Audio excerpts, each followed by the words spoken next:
placer estar con ustedes esta noche. Yo vengo participando en esta gira de Leo Luego Existo, que me parece que tiene pues un objetivo muy importante, que es compartir el placer de la lectura con otros, con aquellos que comparten este mismo placer o aquellos quienes quieren comenzar a tenerlo. Entonces, bueno, ojalá se cumpla ese objetivo con mi visita.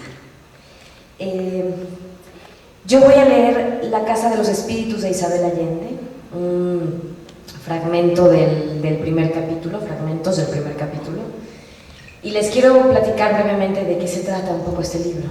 Es la historia de una familia a lo largo de 3 generaciones de mujeres, que bueno, la última de esta generación, que es la nieta, después de sufrir ser víctima de la tortura, ¿no? Su país está en una revuelta política, ¿no? Entonces a ella la secuestra el gobierno y la tortura a partir de un golpe de estado. La torturan, la violan durante mucho tiempo, y ella piensa que es por los crímenes que le achacan, que es que ella está ocultando a algunos dirigentes políticos, o armas, etc.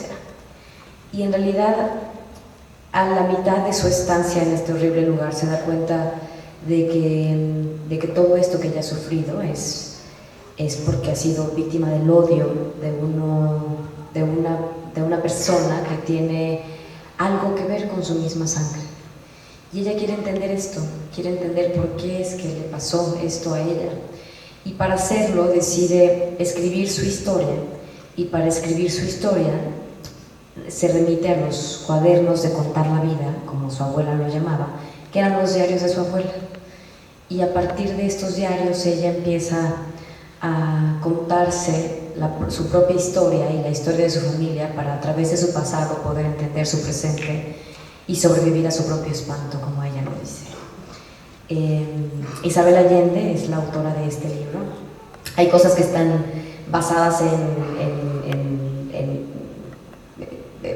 relatos propios, en anécdotas propias, en situaciones que ella vivió ella misma, pero hay muchas cosas que son de la imaginación y que son inspiradas, ¿no? Y que tiene una gran imaginación, una cosa que bueno, la hace la escritora brillante que es. Esta es su primera novela. Ella empezó a escribir tarde, muy tarde, después de los 30 años, como tenía casi 40 cuando la escribió. Y alrededor de los 40, no estoy muy segura. Y lo hizo porque necesitaba resignificar su vida. Lo hizo muy bien, parece. Pues nada, sin más cosa, voy a comenzar con La Casa de los Espíritus. Ojalá lo disfruten.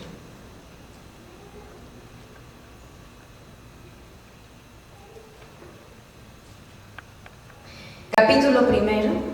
Rosa la Bella. Barrabás llegó a la familia por vía marítima. Anotó la niña Clara con su delicada caligrafía. Ya entonces tenía el hábito de escribir las cosas importantes, y más tarde, cuando se quedó muda, escribiría también las trivialidades, sin sospechar que 50 años después sus cuadernos me servirían para rescatar la memoria del pasado y sobrevivir a mi propio espanto. El día que llegó Barrabás era Jueves Santo. Venía en una jaula indigna, cubierto de sus propios excrementos y orines, con una mirada extraviada de preso miserable e indefenso, pero ya se adivinaba por el porte real de su cabeza y el tamaño de su esqueleto, el gigante legendario que llegaría a ser.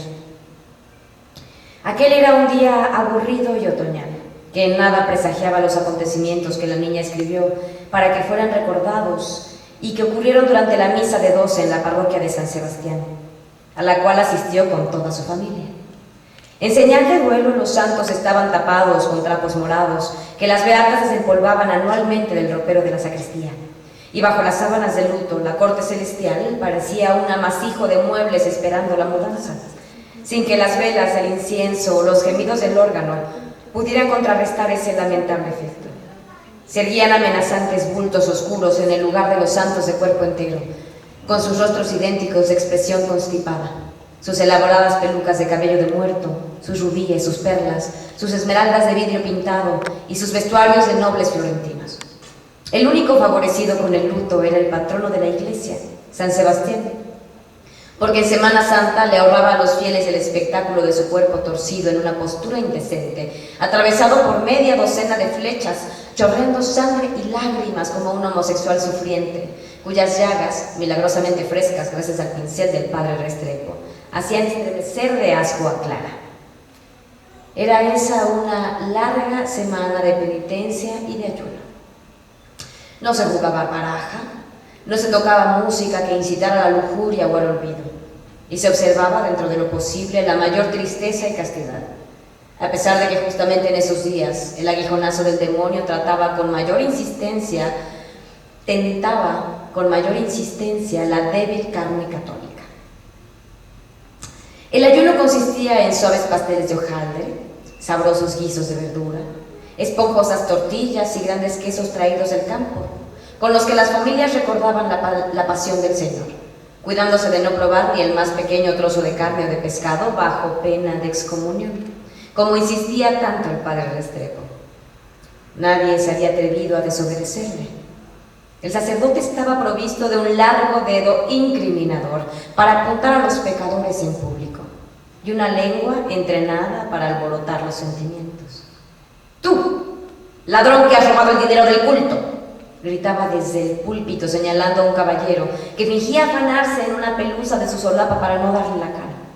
«Tú, desvergonzada que te prostituyes en los muelles», y acusaba a doña Esther Trueba, inválida debido a la artritis, y beata de la Virgen del Carmen, que abría los ojos sorprendida sin saber el significado de aquella palabra, ni dónde quedaban los muelles. «Arrepentíos, pecadores, inmunda carroña, indignos del sacrificio de nuestro Señor. Ayunad, haced penitencia». Llevado por el entusiasmo de su celo vocacional, el sacerdote debía contenerse para no entrar en abierta desobediencia con las instrucciones de sus superiores eclesiásticos, que, sacudidos por vientos de modernismo, se oponían al cilicio y a la flagelación. El padre Restrepo era partidario de vencer las debilidades del alma con una buena sotaína de la carne. Era famoso por su oratoria desenfrenada. Lo seguían sus fieles de parroquia en parroquia, sudando, oyéndolo describir los tormentos de los pecadores en el infierno, las carnes desgarradas por ingeniosas máquinas de tortura, los fuegos eternos, los garfios que traspasaban los miembros viriles, los asquerosos reptiles que se introducían por los orificios femeninos y otros múltiples suplicios que incorporaba en cada sermón para sembrar el terror de Dios. El mismo Satanás era descrito en sus más íntimas anomalías, con el acento de Galicia del sacerdote, cuya misión en este mundo era sacudir las conciencias de los indolentes criollos. Severo del Valle era ateo y masón, pero tenía ambiciones políticas y no podía darse el lujo de faltar a la misa más concurrida cada domingo y fiesta de guardar, para que todos pudieran verlo. Su esposa, Nibia, prefería entenderse con Dios sin intermediarios. Tenía profunda desconfianza de las sotanas y se aburría con las descripciones del cielo, el purgatorio y el infierno, pero acompañaba a su marido en sus ambiciones parlamentarias, en la esperanza de que si él ocupaba un puesto en el Congreso, ella podría obtener el voto femenino, por el cual luchaba desde hacía 10 años, sin que sus numerosos embarazos lograran desanimarla. Ese Jueves Santo el padre Restrepo había llevado a los oyentes al límite de su resistencia, con sus visiones apocalípticas, y Nibia empezó a sentir mareos. Se preguntó si no estaría nuevamente encinta. A pesar de los lavados con vinagre y las esponjas con hiel, había dado a luz 15 hijos, de los cuales todavía quedaban 11 vivos. Y tenía razones para suponer que ya estaba acomodándose en la madurez, pues su hija Clara, la menor, tenía ya 10 años. Parecía que por fin había cedido el ímpetu de su asombrosa fertilidad. Procuró atribuir su malestar al momento del sermón del padre Restrepo, cuando la apuntó para referirse a los fariseos que pretendían legalizar a los bastardos y al matrimonio civil, desarticulando a la familia, la patria, la propiedad y la iglesia, dando a las mujeres la misma posición que a los hombres, en abierto desafío a la ley de Dios, que en ese aspecto era muy precisa. Nibia y Severo ocupaban con sus hijos toda la tercera hilera de bancos. Clara estaba sentada al lado de su madre, y ésta le apretaba la mano con impaciencia cuando el discurso del sacerdote se extendía demasiado en los pecados de la carne, porque sabía que eso inducía a la pequeña a visualizar aberraciones que iban más allá de la realidad, como era evidente por las preguntas que hacía y que nadie sabía cómo contestar. Clara era muy precoz y tenía una desbordante imaginación que heredaron todas las mujeres de su familia por vía materna. La temperatura de la iglesia había aumentado y el olor penetrante de los cirios, el incienso y la multitud apiñada contribuían a la fatiga de Nibia. Deseaba que la ceremonia terminara de una vez para regresar a su fresca casa, a sentarse en el corredor de los helechos y saborear la jarra de horchata que la nana preparaba los días de fiesta. Miró a sus hijos. Los menores estaban cansados, rígidos en sus ropas de verano. Los mayores comenzaban a distraerse. Posó la vista en Rosa, la mayor de sus hijas vivas, y como siempre se sorprendió. Su extraña belleza tenía una cualidad perturbadora de la cual ni ella misma escapaba. Parecía fabricada de un material diferente al de la raza humana. Nibia supo que no era de este mundo aún antes de que naciera, porque la vio en sueños. Por eso no le sorprendió que la comadrona diera un grito al verla. Al nacer, Rosa era blanca, lisa, sin arrugas, como una muñeca de loza, con el cabello verde y los ojos amarillos. La criatura más hermosa que había nacido en la tierra desde los tiempos del pecado original. Como dijo la comadrona santiguándose. Desde el primer baño, la nana le lavó el pelo con infusión de manzanilla, lo cual tuvo la virtud de mitigar el color, dándole una tonalidad de bronce viejo, y la ponía desnuda al sol para fortalecer su piel, que era traslúcida en las zonas más delicadas del vientre y de las axilas, donde se adivinaban las venas y la textura secreta de los músculos. Aquellos trucos de gitana, sin embargo, no fueron suficientes, y muy pronto se corrió la voz de que les había nacido un ángel.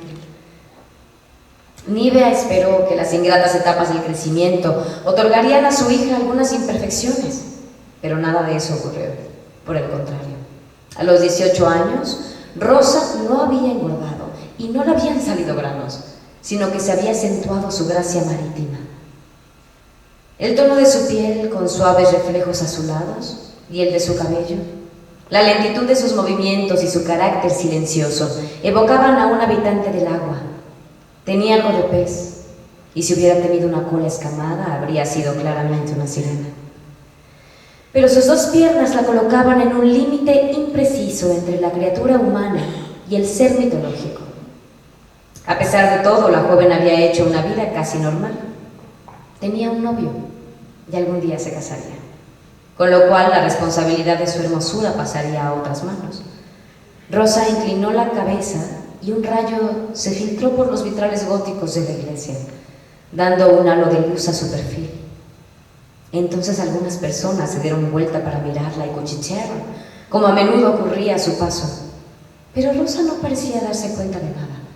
Era inmune a la vanidad, y ese día estaba más ausente que de costumbre, imaginando nuevas bestias para guardar en su mantel, mitad pájaro y mitad mamífero, cubiertas con plumas iridiscentes y provistas de cuernos y pezuñas tan gordas y con alas tan breves que desafiaban las leyes de la biología y de la aerodinámica.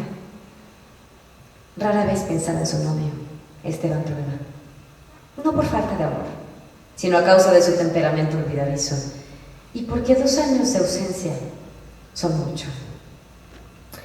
Él estaba trabajando en las minas del norte. Le escribía metódicamente y a veces Rosa le contestaba enviando versos copiados y dibujos de flores en papel de pergamino con tinta china. A través de esa correspondencia que Nibia violaba de forma regular, se enteró de los sobresaltos del oficio de minero. Siempre amenazado por derrumbes, persiguiendo ventas escurridizas, pidiendo créditos a cuenta de la buena suerte, confiando en que aparecería un maravilloso filón de oro que le permitiera hacer una rápida fortuna y regresar para llevar a Rosa del brazo al altar, convirtiéndose así en el hombre más feliz del universo. como decía siempre al final de sus cartas. Rosa, sin embargo, no tenía prisa por casarse y casi había olvidado el único beso que intercambiaron al despedirse, y tampoco podía recordar el color de los ojos de ese novio tenaz. Por influencia de las novelas románticas que constituían su única lectura, le gustaba imaginarlo con botas de suela, la piel quemada por los vientos del desierto, escarbando la tierra en busca de tesoros de piratas, doblones españoles y joyas de los incas. Y era inútil que Nibia tratara de convencerla de que las riquezas de las minas estaban metidas en las piedras, porque a Rosa le parecía imposible que Esteban Trueba, su novio, recogiera toneladas de peñascos con la esperanza de que, al someterlos a inicuos procesos crematorios, escupieran un gramo de oro. Entretanto, lo aguardaba sin aburrirse, imperturbable en la gigantesca tarea que se había impuesto: bordar el mantel más grande del mundo. Comenzó con perros, gatos y mariposas, pero pronto la fantasía se apoderó de su labor y fue apareciendo un paraíso de bestias imposibles que nacían de su aguja ante los ojos preocupados de su padre. Severo consideraba que era tiempo de que su hija se sacudiera la modorra y pusiera los pies en la tierra, que aprendiera algunos oficios domésticos y se preparara para el matrimonio. Pero Nibia no compartía esa inquietud. Ella prefería no atormentar a su hija con exigencias terrenales, pues pretendía que Rosa era un ser celestial, que no estaba hecho para durar mucho tiempo en el tráfico grosero de este mundo. Por eso la dejaba en paz con sus hilos de bordar y no objetaba aquel zoológico de pesadilla.